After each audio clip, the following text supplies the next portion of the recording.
All right, let's talk now about the city of Oakland searching for a new police chief. There's a new batch of candidates that are going to be introduced to the general public tonight as there's outcry from residents to get this seat filled. There's even a recall effort now and infighting between the city's police commission and the mayor's office, which is why we're speaking live now with Oakland Mayor Thao here during KRON 4 News this afternoon. Thank you for joining us. Thank you for having me. So let's start with the search for a new police chief. We're 1 year plus without one, and tonight there is a chance for the public to actually meet these 4 candidates virtually, where they've had a chance to submit some questions. We'll get to meet them, hear a little bit about them. They'll introduce themselves, but you don't want to have any part of this. Can you explain why?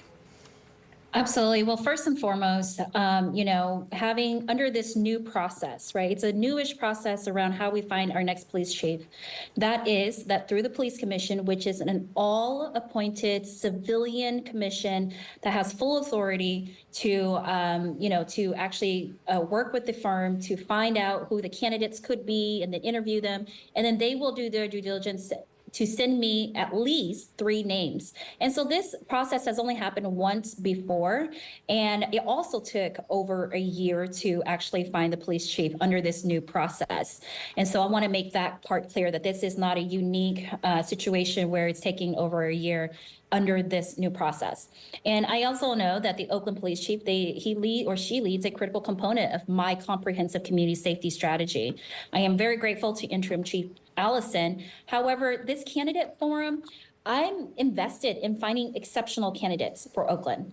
However, a public forum does not help recruit the best candidates.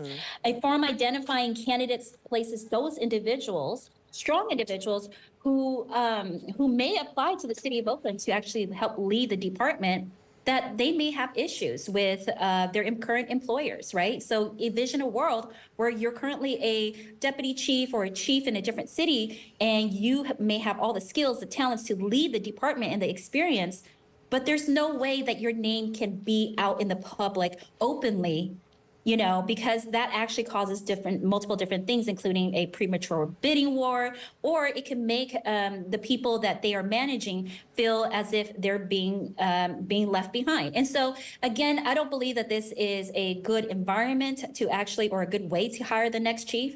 We need to get the best of the best, and this is not the way to do it. Okay, but this is the process that we're dealing with. There's no way now to go and change how this all happens. I mean, we're like a year now into this. The police, they've already submitted candidates to you. You said no, you didn't like any of them. They have these new candidates. The way the police commission, which is how it's been decided in the city of Oakland, this is how we hire a police chief, is that it's done by the police commission, not by you. I know that you've had some discussions that you want to kind of take this over because you're the COO of the city. You want to have that authority, but they're going to have this open discussion with these candidates. I kind of get, though, if you're interviewing for a new job, you wouldn't want your current employer to know about it because it could jeopardize then how you could get your new job. I understand some of that, but this is the process that we're faced with right now to get a police chief, and you don't want to meet or talk to any of these people beforehand. Well, let me be very clear that this is the police commission's process. I was invited last minute on Friday to join them, and I declined because, again, these 4 candidates, they're not the finalists, actually. They're going through this forum where they publicly announce all of the names of the potentials, and then I don't know, out of the 4, I don't get a say, but then I will have a say in it once they send me a list. They'll send me a list of at least, and it's the requirement to send me at least 3 names. It could be all 4, it could be just 3 names. And then from that 3 lists, I can then do my own interviews. I can then do my one-on-ones and pick from from that list. And so again, I don't believe in this forum. The forum is not part of the charter. They do not need to do this forum. It is not part of any formal process. Nowhere does it say that this forum needs to be done. And again, I think this forum is going to hurt, and it has hurt the process of finding a very good police chief. I know that there have been 2 potential and strong candidates who actually applied, who pulled out because of this candidate forum. And there's no internal candidates. Did you have any opinion about that? Well, I heard, right, because when you apply, I do not receive the applications. I do not even get to see who actually applies. But what I have heard is that there are internal candidates who have applied actively, but the commission will not lift their names up. So these four are not the only ones that apply. It's a list, a long list of candidates that have applied. I don't know who they are because I'm not privy to that, but it is my understanding that I have heard that there are individuals within the police department that would be viable candidates, but the police commission did not lift up their names. So are you aware of the 4 candidates that are part of this forum tonight that they have selected? Well, once you all found out who they were, that's when I found out who they were at the same time. And so I will be given a packet of their interview documents and all of that once, the police commission sends to me that list. And that list will not be sent to me until probably the end of their meeting. So maybe Friday morning is the earliest that they could send it to me. But again, till then, I do not have any, I've learned about these candidates at the same time as the public, because again, that is the process. This is a process that I do not agree with. It was voted on by the voters many years ago, but with any new systems put in place, you have to have lessons learned, and you have to be able to go back and, make fixes that actually doesn't actually work in practice. And this is one of those. And so I'm hopeful and look forward to amending the charter in regards to how we hire in the November ballot. So are you going to reject all the candidates that they give you and just try to wait until November until you can make a change about this? Or are you going to pick a chief from the people that the police commission gives you?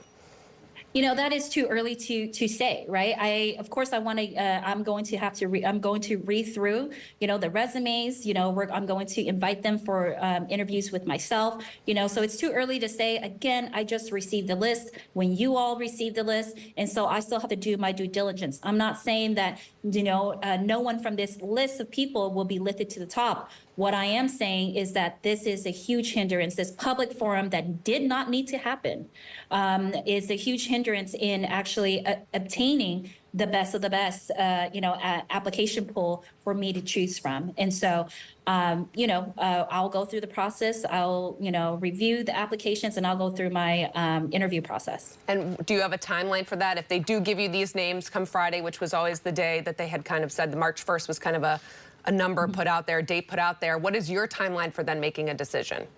So their timeline was March 1st, that they would actually send me at least those top 3 names.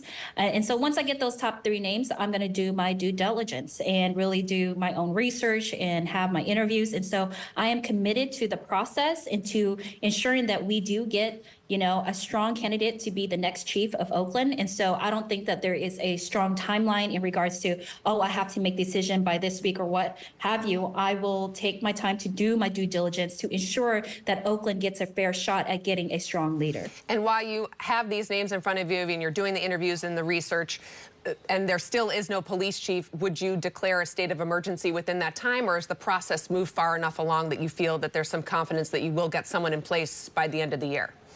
Well, I'm going to push back a little bit on that. We do have a police chief. We have interim chief Allison, who's had over 20 years within OPD. And when he's not the interim chief, he's actually the assistant chief.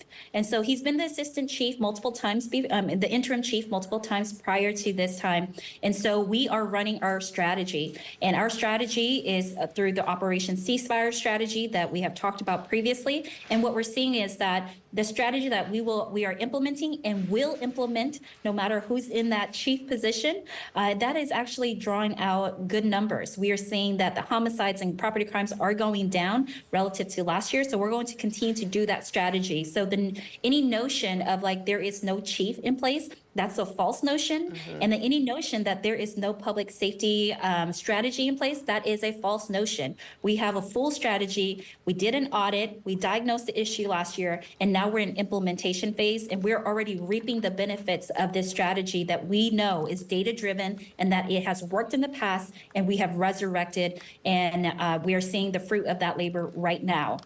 Yes, no disrespect, though, to the interim chief at all. We do understand he has stepped into this position and has been working to make sure Oakland is safe. No disrespect there, but finding a permanent person, I think, is the goal that the city is looking for. Oakland Mayor Sheng Thao, thank you so much for joining us here this afternoon. Appreciate your time. Thank you so much for having me. Bye. That's it from the newsroom. We'll send things over to Live in the Bay.